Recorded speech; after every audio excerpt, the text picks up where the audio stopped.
Hello friends, welcome back to my YouTube channel. आज हम ये विज्ञापनों से घिरा हमारा जीवन इस टॉपिक पर ऐसे कैसे लिखे हम ये देखेंगे।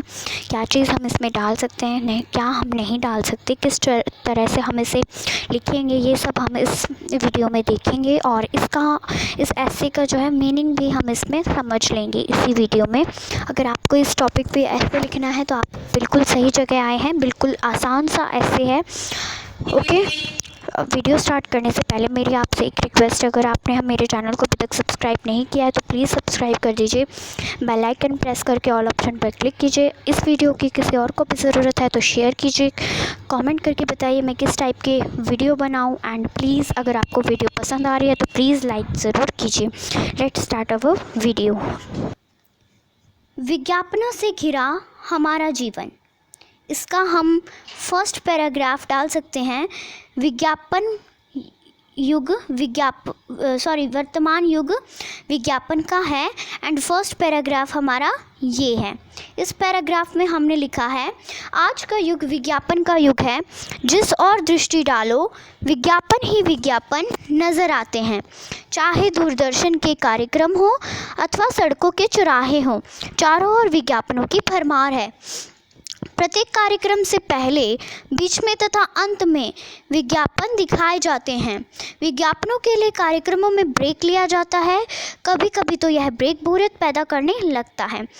अब इसके हम मीनिंग समझ लेते हैं कि जो प्रेजेंट का टाइम है ये एडवर्टाइजमेंट का युग है, टाइम है। और जहाँ हम अपनी नज़र डालते हैं चारों ओर एडवर्टाइजमेंट ही नज़र आते हैं हमें। फिर चाहे हम टीवी के प्रोग्राम को कोई भी देख रहे हैं तो उसके बीच में भी, स्टार्टिंग में भी एंड लास्ट में भी हमें एडवर्टाइजमेंट दिखाई जाती है। और सड़कों के चौराहे हों यहाँ पर लिखा हुआ है, तो इसका मीनिंग ये है कि सड़कों के चौराहे यानी चौराहों पर पोस्टर्स लगे रहते हैं ना, तो वो भी तो एडवर्टाइजमेंट का वर्क करते हैं। तो इसीलिए हमने ये यहाँ पर ऐसा लिखा है। और फिर हमने लिखा है कि विज्ञापनों एडवर्टाइजमेंट दिखाने के लिए प्रोग्राम में बीच में ब्रेक लिया जाता है। और कभी कभी तो हमें यह ब्रेक जो है बोर करने लग जाते हैं। बोरियत का मतलब होता है बोर करने लग जाते हैं। ओके, हमें अब हम अपना सेकंड टॉपिक देख लेते हैं। सेकंड पैराग्राफ, सेकंड हेडिंग है हमारी विज्ञापनों का उद्देश्य। विज्ञापनों का मतलब हमारे जीवन में, मतलब विज्ञापनों जो एडवर्टाइजमेंट्स होती हैं उनका एम क्या होता है ये हम इसमें पैराग्राफ में पढ़ेंगे। और इस हेडिंग के साथ हम ये इतना पैराग्राफ डाल रहे हैं। तो लेट्स रीड कि क्या है इस सेकंड पैराग्राफ में। विज्ञापनों का उद्देश्य होता है उपभोक्ताओं को नए नए उत्पादों से परिचित करवाना। उत्पादक अपने उत्पादों में कुछ ना कुछ परिवर्तन करते रहते हैं तथा उनके नए नए रूप बाजार में उतारते रहते हैं। कई बार इन उत्पादों के गुणों को बहुत बढ़ा चढ़ाकर प्रचारित किया जाता है। तब वे विज्ञापन उपभोक्ताओं को भ्रमित करने का काम करते हैं। ऐसे विज्ञापनों पर रोक लगाने की जिम्मेदारी सरकार की है।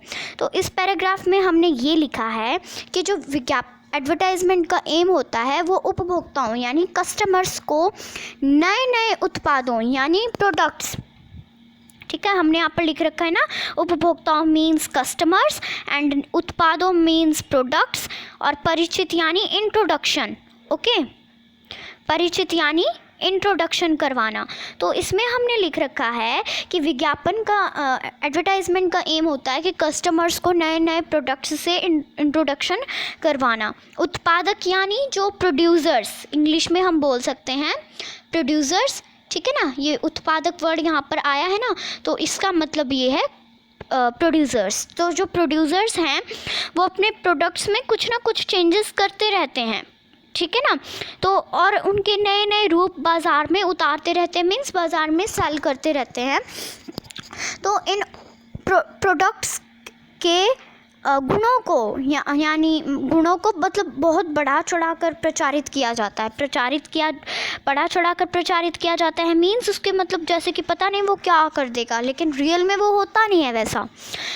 फिर नेक्स्ट लाइन है, तब वे विज्ञापन उपभोक्ताओं को भ्रमित करने का काम करते हैं। फिर जब वो एडवर्टाइजमेंट, फिर ऐसे एडवर्टाइजमेंट कस्टमर्स को भ्रमित करने लगते हैं और कस्टमर्स सोचते हैं कि सच में ऐसा होता होगा, है ना। तो फिर नेक्स्ट लाइन है हमारी लास्ट, ऐसे विज्ञापनों पर रोक लगाने की जिम्मेदारी सरकार की है। मतलब ऐसे विज्ञापन पर फुल स्टॉप लगाने के लिए लगाने की जो रिस्पॉन्सिबिलिटी है वो गवर्नमेंट की है। ओके, नेक्स्ट पैराग्राफ हम इसमें लिख रहे हैं, टॉपिक है इसका विज्ञापनों का हमारे जीवन पर प्रभाव। मतलब एडवर्टाइजमेंट का हमारी लाइफ में क्या इम्पैक्ट है। तो इस हेडिंग के साथ, इस टॉपिक के साथ हम ये पैराग्राफ डाल रहे हैं। सो ये पैराग्राफ को रीड कर लेते हैं। विज्ञापनों का हमारे जीवन पर बहुत बड़ा प्रभाव पड़ता है। हम विज्ञापनों के आकर्षण जाल में फंस जाते हैं और विज्ञापित वस्तु को खरीदने के लिए ललायत हो जाते हैं।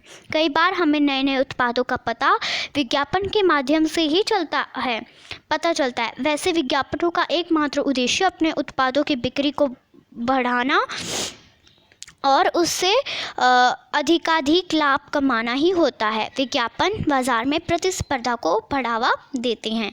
तो इस पूरे पैराग्राफ में हमने, इस होल पैराग्राफ में हमने ये लिखा है कि जो एडवर्टाइजमेंट्स हैं उनका हमारी लाइफ में बहुत बड़ा इम्पैक्ट पड़ता है, ठीक है। और विज्ञापन के आकर्षण जाल में फंस जाते हैं हम, मतलब उससे आकर्षित होने लग जाते हैं। और विज्ञापित वस्तु मीन्स जिसकी एडवर्टाइजमेंट की जा रही है, जिस थिंग की एडवर्टाइजमेंट की जा रही है उसे हिंदी में बोलते हैं विज्ञापित वस्तु। तो उसको खरीदने के लिए हम ललायत, यानी पता नहीं हमारा मन करने लग जाता है उसको परचेज़ करने का। ललायत मीन्स यू कैन से इच्छा करना, ओके। और कई बार हमें ये जो नए नए प्रोडक्ट्स का जो हमें पता चलता है वो एडवर्टाइजमेंट के थ्रू ही पता चलता है, ठीक है। इसमें हमने ये लिखा हुआ है। वैसे विज्ञापन का एकमात्र उद्देश्य वैसे तो जो एडवर्टाइजमेंट का जो एम होता है, उद्देश्य एम होता है, वो अपने प्रोडक्ट्स की बिक्री को बढ़ाना होता है, ठीक है ना। मतलब उनके प्रोडक्ट्स जो हैं वो ज़्यादा सेल हो और उससे अधिकाधिक लाभ कमाना ही होता है, यानी ज़्यादा प्रॉफिट। कोई भी चीज़ ज़्यादा, ये तो कॉमन सेंस की बात है कि अगर कोई भी चीज़ ज़्यादा सेल होगी तो उससे हमें ज़्यादा प्रॉफिट होगा, है ना। तो वही बात हमने इसमें डाल रखी है। विज्ञापन बाज़ार में प्रतिस्पर्धा को बढ़ावा देते हैं, मीन्स कंपटीशन क्रिएट होता है मार्केट में, ठीक है। मार्केट में इससे रिलेटेड कंपटीशन क्रिएट होता है कि कौन ज़्यादा सस्ता देता है, कौन ज़्यादा बढ़िया चीज़ देता है। तो ये तो कॉमन सेंस की बात है कि जो कस्टमर्स जो जिस दुकान में उसको सस्ता मिल रहा है, चीज़ अच्छी मिल रही है, वो वहीं जाएगा। तो इस तरह से मार्केट में कंपटीशन क्रिएट होता है। ओके, नेक्स्ट पैराग्राफ हम इसमें डाल रहे हैं कि विज्ञापन से लाभ और हानि। ये बात तो क्लियर है कि विज्ञापन से, एडवर्टाइजमेंट से हमें लाभ भी होता है, हानि भी होता है in the language of Hindi.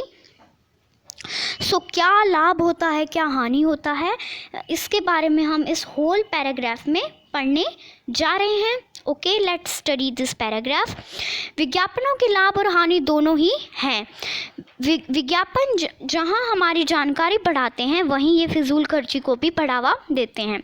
विज्ञापित वस्तु की जितनी गुणवत्ता दर्शाई जाती है वास्तव में वह होती नहीं। विज्ञापन लोगों को भ्रमित करते हैं। विज्ञापन स्त्रियों को बहुत लुभाते हैं। वे सौंदर्य प्रसाधनों के मोहक जाल में फंस जाती हैं, उलझ जाती हैं और आर्थिक हानि के साथ साथ शारीरिक हानि भी उठाने को विवश हो जाती हैं। विज्ञापनों में अश्लीलता भी भरपूर होती है। विज्ञापनों में नग्नता एवं हिंसा को बढ़ावा दिया गया है। ओके, इस पूरे पैराग्राफ में हमने विज्ञापन की लाभ और हानि दोनों ही बता दी हैं।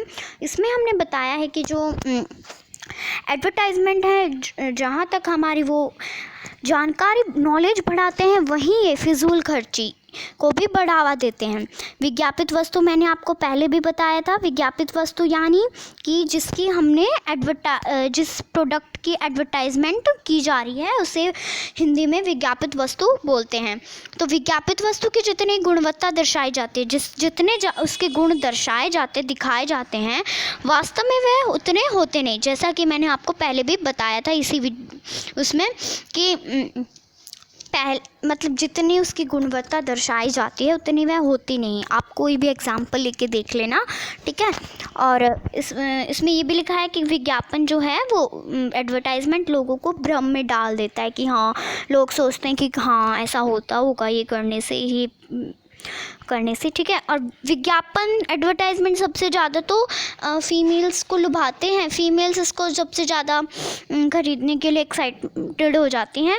वे सौंदर्य प्रसाधनों क्या होता है? मेकअप प्रोडक्ट्स, ठीक है। तो मेकअप प्रोडक्ट्स को खरीदने के मोहक जाल, मोहक यानी मोहने वाला, ठीक है। वे उसके मोहक जाल में फंस जाती हैं या उलझ जाती हैं, ठीक है। और आर्थिक हानि होती है, वह गरीब होती हैं, मतलब कोई फीमेल्स गरीब होती हैं, लेकिन फिर भी वो इन मेकअप प्रोडक्ट्स के एडवर्टाइजमेंट देखकर उनको खरीदने के लिए एक्साइटेड हो जाती हैं, ठीक है ना। विज्ञापन में अश्लीलता भी भरपूर होती है, ठीक है। अब नेक्स्ट एंड लास्ट पैराग्राफ है हमारा उपसंहार। अब हम इसका उपसंहार लिख रहे हैं, ठीक है। उपसंहार में हमने ये 2 लाइन्स लिखी हुई हैं। इसमें लिखा है विज्ञापन संबंधी स्पष्ट नीति बनाई जानी चाहिए, झूठे विज्ञापनों पर सरकारी नियंत्रण होना चाहिए तथा उनसे संबंधित कंपनियों को दंडित किया जाना चाहिए, ठीक है। विज्ञापन का दुरुपयोग रोका ही जाना चाहिए, ओके। इस होल पैराग्राफ में हमने लिखा है कि विज्ञापन एडवर्टाइजमेंट से रिलेटेड कुछ रूल्स रेगुलेशंस बनाने चाहिए गवर्नमेंट को। एंड जो झूठे विज्ञापन, जो झूठी मतलब ऐसे बोल देते हैं ना कि ऐसा होता है वैसा होता है, ये झूठ बोलने वालों को सरकारी नियंत्रण, गवर्नमेंट कंट्रोल होना चाहिए, ठीक है। गवर्नमेंट कंट्रोल होना चाहिए तथा यानी कि और उनसे संबंधित कंपनियों को दंडित किया जाना चाहिए। जो कंपनी इन प्रोडक्ट्स को मैन्युफैक्चर कर रही है उनको सज़ा मिलनी चाहिए, पनिशमेंट मिलनी चाहिए, उन्हें पनिश करना चाहिए।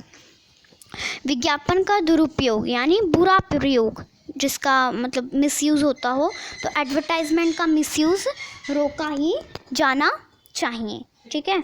इसकी जिम्मेदारी गवर्नमेंट की है।